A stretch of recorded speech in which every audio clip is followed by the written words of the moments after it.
Hello, ഇന്ന് നമ്മളൊരു പുളിയിഞ്ചി ഉണ്ടാക്കാൻ വേണ്ടി പോവാണ് കേട്ടോ. അപ്പോൾ എങ്ങനെയാണ് സിമ്പിളായിട്ട് പുളിയിഞ്ചി ഉണ്ടാക്കാമെന്ന് നമുക്ക് ഈ വീഡിയോയിലൂടെ മനസ്സിലാക്കാം. ഇതിൽ ഏറ്റവും ബുദ്ധിമുട്ട് ഇഞ്ചി ഇതുപോലെ കട്ട് ചെയ്തെടുക്കുന്നതാണ്. എല്ലാം ചെറിയ ചെറിയ സ്ക്വയർ പീസുകളായിട്ട് കട്ട് ചെയ്തെടുക്കണം. പിന്നെ ഒരു പിടി ഇഞ്ചി നമ്മൾ ചതച്ച് കൊടുക്കും കേട്ടോ. അതൊരു സീക്രട്ടാണ്. അപ്പോൾ കറിക്ക് കുറച്ചൊരു തിക്നെസ് കൂടും. അതിന് വേണ്ടിയിട്ടാണ് ചെറുതായിട്ട് കുറച്ച് ഭാഗം ചതച്ചെടുക്കും, ബാക്കി ഇതുപോലെ കട്ട് ചെയ്തെടുക്കും. ഞാനിത് കട്ട് ചെയ്ത് കൊടുക്കാമെന്ന് പറഞ്ഞിട്ട് അങ്ങ് പെട്ടുപോയി. എത്ര നേരം വേണമെന്നോ ഇതൊന്ന് കട്ട് ചെയ്തിട്ട്. ഇത് 1/2 കിലോ ഇഞ്ചി ഉണ്ട് കേട്ടോ. 1/2 കിലോ ഇഞ്ചിയുടെ കറിയാണ് നമ്മൾ വെക്കാൻ വേണ്ടി പോകുന്നത്. സദ്യക്കൊക്കെ ഒഴിച്ചുകൂടാൻ പറ്റാത്ത ഒരു വിഭവമാണല്ലോ പുളിയിഞ്ചി. പുളിയിഞ്ചി എന്നും പറയും, ഇഞ്ചി പുളി എന്നും പറയും, പിന്നെ ഇഞ്ചിക്കറിയുണ്ട്.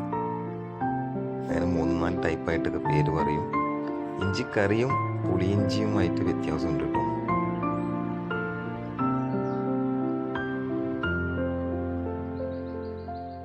പുളിയിഞ്ചിക്ക് പുളി കുറച്ച് കൂടുതൽ വേണം.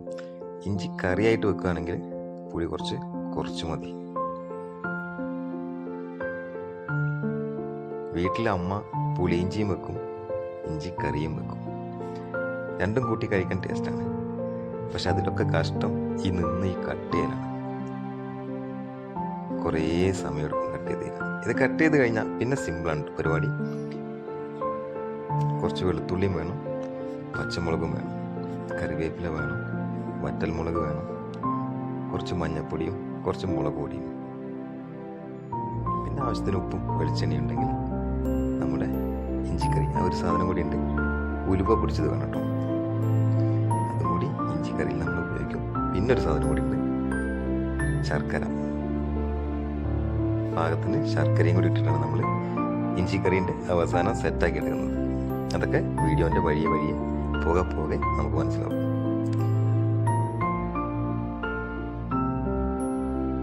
അങ്ങനെ ഏകദേശം നമ്മളത് കട്ട് ചെയ്ത് തീർന്നിട്ടുണ്ട്. എന്നിട്ട് കുറച്ച് വെളുത്തുള്ളി, ഇത് 50 ഗ്രാം വെളുത്തുള്ളി ഉണ്ട് കേട്ടോ. അപ്പോൾ ഈ വെളുത്തുള്ളി ക്ലീൻ ചെയ്യണം. എന്നിട്ട് നീളത്തിൽ പൊളിച്ച് വെക്കും. വെളുത്തുള്ളി അത്രമാത്രം ചെയ്താൽ മതി. പിന്നെ പച്ചമുളക് അത് റൗണ്ടിൽ കട്ട് ചെയ്തെടുക്കും.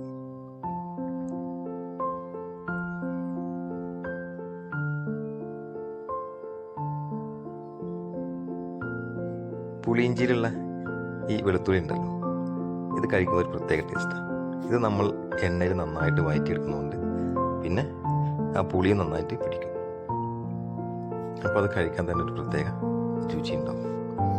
അങ്ങനെ നമ്മളെല്ലാം കട്ട് ചെയ്ത് കഴിഞ്ഞിട്ട് ഇത് പാൻ വെച്ച് എണ്ണ ഒഴിച്ച് എണ്ണ ചൂടായപ്പോൾ നമ്മൾ അരിഞ്ഞ് വെച്ചിട്ടുള്ള ഇഞ്ചി ഇട്ടിട്ട് നന്നായിട്ട് വഴറ്റിയെടുക്കണുണ്ടോ. അത്ര സിമ്പിളല്ല നമ്മൾ വിചാരിക്കുന്ന പോലെ പുളിയിഞ്ചി, എന്നാലും സിമ്പിളാണ്. ഇതൊക്കെ വഴറ്റിയെടുക്കാനും അതിനൊക്കെ ഉള്ളൊരു ടൈം മാത്രം മതി. ബാക്കിയൊക്കെ സിമ്പിളാന്ന് പറയാം.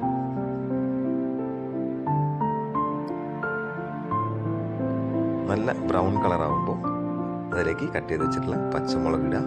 എന്നിട്ട് പയ്യെ ഒന്ന് ഇളക്കി കൊടുക്കാം.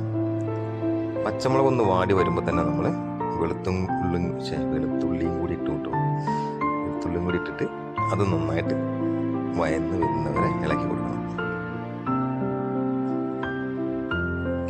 വെളുത്തുള്ളി നല്ല മൂപ്പിച്ച്, അതേപോലെ പച്ചമുളക് നല്ല മൂപ്പിച്ച് വരണം. പിന്നെ ഇഞ്ചി കണ്ടില്ലേ, ആ വൈറ്റ് കളർ മാറിയിട്ട് നല്ല ബ്രൗണിഷ് കളറായിട്ട് അത്രയും സമയം നമ്മളത് വഴറ്റണം കേട്ടോ.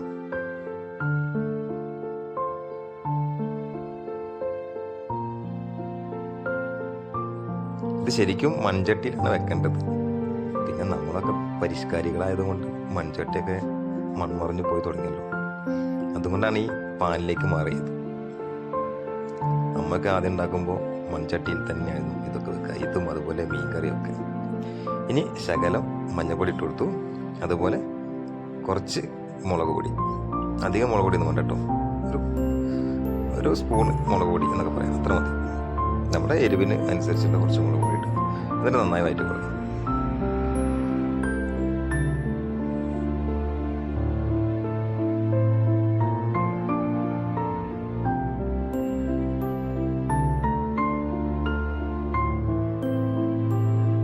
ഏകദേശം വഴറ്റി വന്നിട്ട് കേട്ടോ.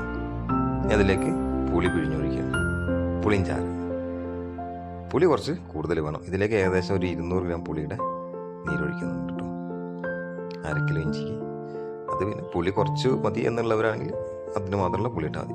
പിന്നെ ആവശ്യത്തിന് ഉപ്പും 2 പീസ് ശർക്കരയും കൂടി ഇട്ടിട്ടുണ്ട്. ഇനി നന്നായിട്ട് തിളപ്പിച്ചെടുക്കാം.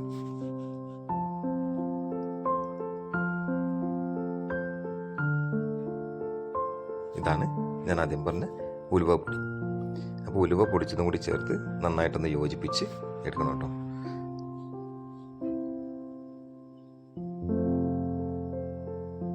നമ്മുടെ ശർക്കരയൊക്കെ അലിഞ്ഞതിന് ശേഷമാണ് ഉലുവപ്പൊടി ഇട്ടത് കേട്ടോ.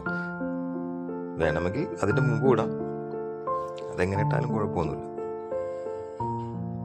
അപ്പോൾ ശർക്കരയൊക്കെ നന്നായിട്ട് അലിഞ്ഞിട്ടുണ്ട്, ഉപ്പും പിടിച്ചിട്ടുണ്ട്, പുളിയൊക്കെ പിടിച്ച് സംഭവം സൂപ്പറായിട്ടുണ്ട്. ഇനി ഇതിലേക്ക് വറവ് കൂടി നമ്മൾ ചേർക്കാനുണ്ട്. നല്ലോണം തിളച്ചതിന് ശേഷം മാത്രം വറവ് ചേർക്കണം കേട്ടോ.